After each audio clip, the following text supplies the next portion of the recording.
आज भगवान जगन्नाथ जी की रथ यात्रा का दिन है। इस वक्त 21वीं सदी चल रही है, तब टेक्नोलॉजी के इस युग में भगवान जगन्नाथ जी की रथ यात्रा भी हाईटेक बन गई है। दरअसल वडोदरा के एक भक्त युवा की ओर से भगवान जगन्नाथ जी की यात्रा रोबो व्हीकल में निकाली गई। भगवान जगन्नाथ, बहन सुभद्रा और बड़े भाई बलभद्र नगर चर्या पर निकले, तब उनका नृत्य के जरिए स्वागत किया गया। इस रथ यात्रा में भाविक भक्त बड़ी तादाद में शामिल हुए। पुष्प वर्षा और संगीत के साथ भगवान जगन्नाथ जी की रोबो व्हीकल में निकाली गई ये यात्रा वडोदरा में आकर्षण का केंद्र बनी रही। આજે ભગવાન જગન્નાથની રોબો રથયાત્રા જે વડોદરાની એક વિશિષ્ટ રથયાત્રા છે એના 10 વર્ષ પૂર્ણ થઈને 11મા વર્ષમાં મંગલ પ્રવેશ કરી રહ્યો છે।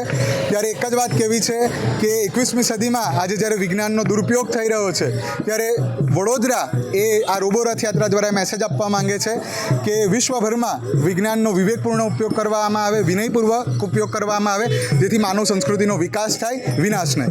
બિલકુલ દર વર્ષે અમે રથ મોડિફાઈ કરીએ છીએ। આ વર્ષે ગયા વર્ષ જેવો જ રથ અમે રાખ્યો છે। એનું એકમાત્ર કારણ એ છે કે આવતા વર્ષે અમે વડોદરાની જનતા જગન્નાથ રથયાત્રા જેવો જ અનુભવ લઈ શકે એ માટે 3 રોબો રથ લઈને આવી રહ્યા છે। એટલે એ મનોરથ ભગવાન પૂર્ણ કરે એવી અમારી આશા છે। આજરોજ જગન્નાથજીની રથયાત્રાનો આ પાવન અવસર છે ત્યારે સવારની પરોઢમાં જયભાઈ મકવાના દ્વારા છેલ્લા કેટલાય વર્ષોથી રોબો રથયાત્રાનું આયોજન કરવામાં આવે છે। તેમના નિજ નિવાસ સ્થાને જ જે પૂજા કરવામાં આવે છે ત્યાંથી જ મંદિરથી નીકાળી અને ન્યૂ એરા સ્કૂલના સર્કલ પાસેથી પાછી નિજ મંદિરે પહોંચાડી અને એક રોબો રથયાત્રા સ્વરૂપે ભગવાનની આરાધના કરવામાં આવે છે। જયભાઈને ખૂબ ખૂબ અભિનંદન કે सुंदर आयोजन बदल। हमसे जुड़े रहने के लिए हमारे YouTube चैनल को सब्सक्राइब करें और नई वीडियो की नोटिफिकेशन के लिए बेल आइकॉन को दबाएं।